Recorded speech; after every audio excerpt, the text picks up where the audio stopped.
வணக்கம். ஜெயாமாரன் யூடியூப் சேனலில் சீவக சிந்தாமணி 5வது பாகம் கேட்டுக்கிட்டு இருக்கீங்க.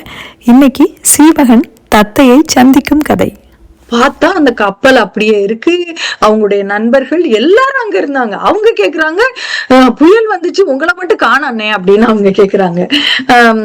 பார்த்தா அதுக்கப்புறம் இவர் சொல்றாரு, இல்ல இந்த மாதிரி இந்த வித்யாதர நகரத்துக்கு போனேன், அவர் கூட ஒரு பொண்ணு வேற வந்திருக்கா, இவங்களுக்கு எல்லாம் புரியல என்ன அப்படின்னா, இவர் இல்ல இந்த பெண்ணை ஒரு மகளாக நினைச்சு அங்க கல்யாணம் பண்ணி வைக்கணும்னு எல்லா கதையும் சொன்ன உடனே எல்லாரும் சேர்ந்து அந்த கப்பல்ல அவங்க வந்த களத்திலேயே ராசமாபுரத்துக்கு வந்தாங்க.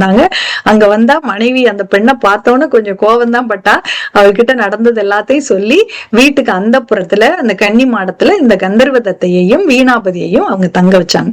தங்க வச்சுட்டு இப்ப எப்படி அவனை கண்டுபிடிக்கிறது, இவளை இசையில் வெல்பவனைத்தான் இவ கல்யாணம் பண்ணிக்குவா, இதுக்கு ஒரு சுயம்பரம் தானே நடத்தி ஆகணும். நாட்டின் அரசன் கட்டியங்காரன் ஒரு பெரிய சுயம்பரம் நடத்தணும்னா அவனோட அனுமதி இல்லாம நடத்த முடியாது, அவன்கிட்ட சொல்லாம நடத்த முடியாது. அதனால அவனை போய் இந்த விஷயத்த சொல்றாரு சீதத்தன். ஒரு இசை போட்டிக்கு ஏற்பாடு செய்யணும், உங்க அனுமதி வேணும். அவரு ஒரு அழகி வந்திருக்கா கந்தர்வ நாட்டுல இருந்து அப்படின்னு, அனுமதி என்ன, வெகுமதியே தருவேன், இசை விழாவாகவே நம்ம நடத்திடுவோம், நம்ம ஊருக்கு நிறைய அரசர்கள் வருவாங்க, பல இசை கலைஞர்கள் நாட்டிய கலைஞர்கள்னு பெருசா ஏற்பாடு பண்ணு, அந்த பொண்ணுக்கு கட் அவுட் எல்லாம் வை, விளம்பர பலகையெல்லாம் வை, அரசர்களை ஒரு பக்கம் உட்கார வை, வர்ற அரசர்களை வீரர்களை ஒரு பக்கம் உட்கார வை, வணிகர்கள் ஒரு பக்கம் உட்கார வை, பெண்களை ஒரு பக்கம் உட்கார வை, பின்னணி பாடவர்களை முன்னாடி உட்கார வை, எல்லாருக்கும் நடுநாயகமா நான் உட்கார்ந்துருப்பேன் அப்படின்னு அவர் எங்க யார் உட்கார வைக்கணுங்கிற அளவுக்கு திட்டத்தை எல்லாம் கட்டியங்காரன் அப்படிங்கிற அரசர் அவர் கொடுக்கிறாரு. அப்புறம் சொல்றாரு, அவ எப்படி பாடுனா என்ன, நான் அவளை பார்த்து ரசிக்கிறதுக்காகவே அங்க வரப்போறேன் அப்படின்னு சொல்லி வெளிப்படையாகவே வழிகிறாரு. எப்படியோ அனுமதி கிடைச்சிருச்சு அப்படிங்கிற மகிழ்ச்சி சீதத்தனுக்கு. தான் கொண்டு வந்திருந்த பொருளை எல்லாம் பெருமளவு செலவழிச்சு இந்த சுயமரத்துக்காக புதுசா ஒரு மண்டபமே அவர் கட்டி பறை அறிவிச்சு எல்லாருக்கும் அதை பத்தி சொல்லி அந்த விழாவை தொடங்குறாங்க. எல்லாரும் நாட்டுக்கு ஒரு பேரழகி வந்திருக்காளாம், பாட போறாளாம் அப்படின்னு தெரிஞ்சோடனே கூட்டம் கூடுது. அவளோட போட்டி போடுறதுக்கு சைன் அப் பண்ணவங்க கொஞ்சம் பேர் தான், 5-6 பேர் தான். அவளை பார்க்க வந்ததுதான் பெருங்கூட்டம். 6 நாட்கள் அந்த விழா நடக்குது.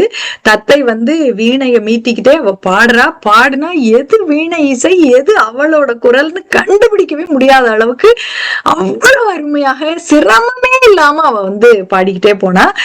6 நாள் விழாவிலையும் அவளோட போட்டி போட வந்தவங்க யாருமே அவளை வெற்றி பெறவே முடியல. சீதத்தனுக்கு கலங்கி போனா, என்னடா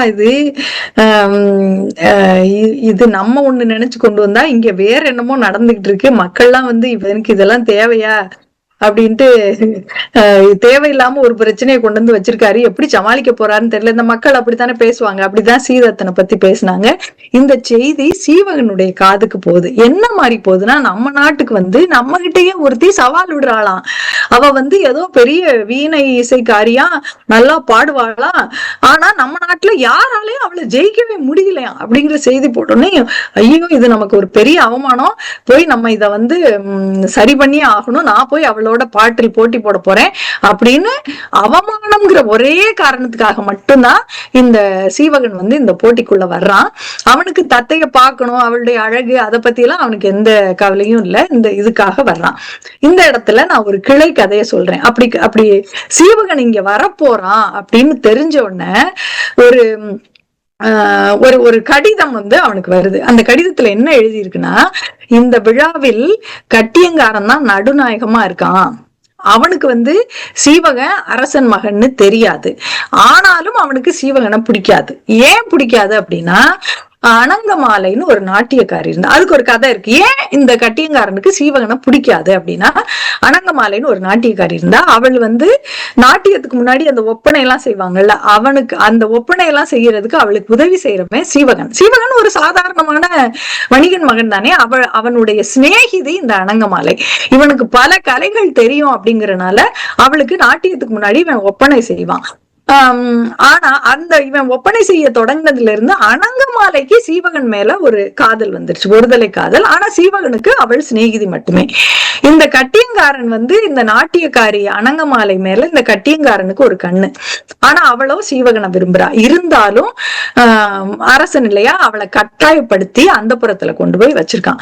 இவ சீவகனை விரும்புறதுனாலதான் இவ நம்மள விரும்ப மாட்டேங்கிறா, இவளுக்கு நம்ம மேல ஆசை வரமாட்டேங்குது அப்படிங்கிறதுனாலயே இந்த கட்டியங்காரனுக்கு சீவகன் மேல பெரிய கோபமே இருந்துச்சு.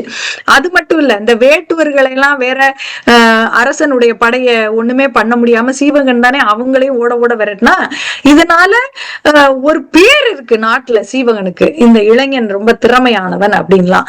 இது வந்து இந்த கட்டியங்காரன் அரசனுக்கு பிடிக்கவே இல்லை. இவன் எங்கேயாவது மாட்டுவான், நம்ம ஒரு கை பார்க்கலாம் அப்படிங்கிற ஒரு எண்ணத்துலதான் இந்த கட்டியங்காரன் இருக்கான். இது அனங்கமாலை மூலமாக அவளுடைய சிநேகிதி ஒரு கணிகை, அவ பேரு நாகமாலை, அவளுக்கு இந்த செய்தி தெரியுது. சீவகன் இந்த விழாவுக்கு வந்தா அவனுடைய உயிருக்கே ஆபத்தாகும் சொல்லி நாகமாலை தான் இந்த கடிதத்தை சீவகனுக்கு கொடுத்து அனுப்புறா. நீ அங்க போற, பத்திரமாரு, ஏற்கனவே அவனுக்கு உன் மேல காட்டமா இருக்கான் அப்படிங்கிறத சொல்லி அனுப்புறான். ஆனா சீவகன் அதை பத்தி எல்லாம் கவலை, பாத்துக்கலாம் அப்படின்னு சொல்லிட்டு கவலைப்படாம போட்டிக்கு வந்துட்டான். கட்டியங்கார சீவகனை எதிர்பார்க்கல அந்த இடத்துல. இவன் எதுக்கு இங்க வந்தான்? சரி, இவன் என்ன வணிகன் மகன் தானே, இவனுக்கு என்ன கூட்டல் கழிசல் வேணா தெரியும், இவனுக்கு என்ன பாட்டா தெரியும் அப்படின்னு நினைச்சான். அது அவன் நினைச்சுக்கிட்டு இருக்கான். ஏன்னா அவன் தான் நடுநாயகமா இந்த இசை விழால உட்கார்ந்துருக்கான். கந்தர்வதத்தை இவன் உள்ள வர்றத பார்த்த உடனே அவளுக்கு இவன் மேல ஒரு காதல் வந்துருச்சு. இவளுக்கு தெரிஞ்சிருச்சு இவன் தான் நமக்கானவன் அப்படின்னு தெரிஞ்சிருச்சு. கூட்டம் இத கவனிச்சிருச்சு. அவ கண் கொட்டாம பாக்குறாளே, இத கூட்டம் கவனிச்சு ஒரே சலசலப்பு. ஓ, இந்த பொண்ணுக்கு இவனை பிடிச்சிருச்சுடா, இன்னும் இவ எங்க பாட்டு போட்டி எல்லாம் வைக்க போறா, இவ விட்டு கொடுத்துருவா அப்படிதான் நினைச்சாங்க. ஆனா அவ நினைச்சுக்கிட்டா, இவனுக்கு என்னதான் எனக்கு இவனை பிடிச்சிருந்தாலும் நான் இவனை பாட்டு போட்டியில் இவனை வெற்றி பெற்ற பின் தான் இவனை நான் வெற்றி பெற்றாகணும் அப்படிங்கிற இவ முடிவுல இவ இருக்கா.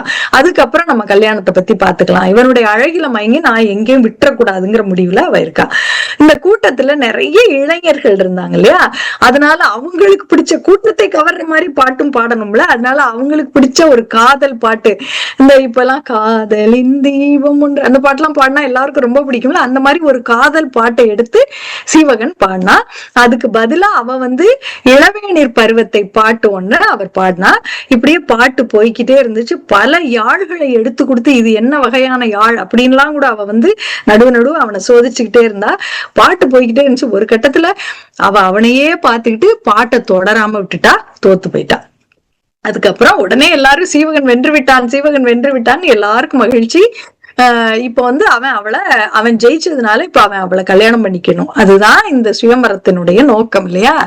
எல்லாரும் சொல்றாங்க சீவகன் அதிர்ஷ்டக்காரன்டா, மந்திர சக்தி தெரிஞ்ச மன்னன் மகளை கல்யாணம் பண்ணிக்க போறான். ஏன்னா அவங்க கந்தர்வர்களுக்கு எல்லாம் மந்திர சக்தி இருக்குல்ல அப்படின்னு ரொம்ப ஆர்வமா இருந்தாங்க. சீவகன் ஜெயிச்சது மக்களுக்கு எல்லாருக்குமே ரொம்ப ஆர்வமா இருந்துச்சு. ஆனா கட்டியங்காரனுக்கு மட்டும் அதுல ஒரு துளி கூட விருப்பமே இல்ல. நம்ம எங்க வந்தாலும் வந்துடுறானடா, ஒரு பொண்ணை விட மாட்டேங்கிறானடா அப்படின்னு அவன் பொறுமுறான். இவனை வந்து இவளோட வாழ விடக்கூடாது, நம்ம ஏதாவது ஒரு சூழ்ச்சி பண்ணணும் அப்படின்னு சொல்லி அங்கேயே ஒரு கலகத்தை உண்டு பண்ணலான்னு சொல்லி அங்க இருந்த மன்னர்கள் எல்லாரும் வந்திருக்காங்களே அந்த சுயமரத்துக்கு, அவங்களெல்லாம் தூண்டி விடணும்னு சொல்லி ஒரு போட்டினா வீரம் இருக்கணும். ராமன் வெள்ளை வளைத்தான், அர்ஜுனன் அம்பு விட்டான், அப்படித்தான் அவங்களுக்கு எல்லாம் சுயமரம் நடந்துச்சு. சும்மா ஒரு பாட்டு பாடிட்டா அது வெற்றியா? இவனுக்கு வில் பிடிக்க தெரியுமா? இவனை அழித்து ஒழியுங்கள் அப்படின்னு வீர வசனம் எல்லாம் பேசி அவங்கள தூண்டி விட்டான். உடனே எடுத்து குறி வச்சு இவங்க எல்லாரும் சீவகனை சுத்திட்டாங்க. சீவகன் என்ன எல்லா இடத்துக்கும் தனியாவா போவான்? அவனுக்கு 3 தம்பியர் 2 நண்பர்கள் இருக்காங்க. எப்பவுமே அவங்க இவனோட தான் இருப்பாங்க. அவங்க அங்க இருந்தாங்க. இவனை சுத்தி சீவகனை சுத்தி வில்ல எடுத்து எல்லாரும் நிக்கவும் மறைஞ்சிருந்த அவனுடைய தம்பியரும் நண்பர்களும் அவனுக்கு அரணா வந்து மறு வில்ல காட்டணும்னு எல்லாம் தலை தெறிக்க ஓடி போயிட்டாங்க.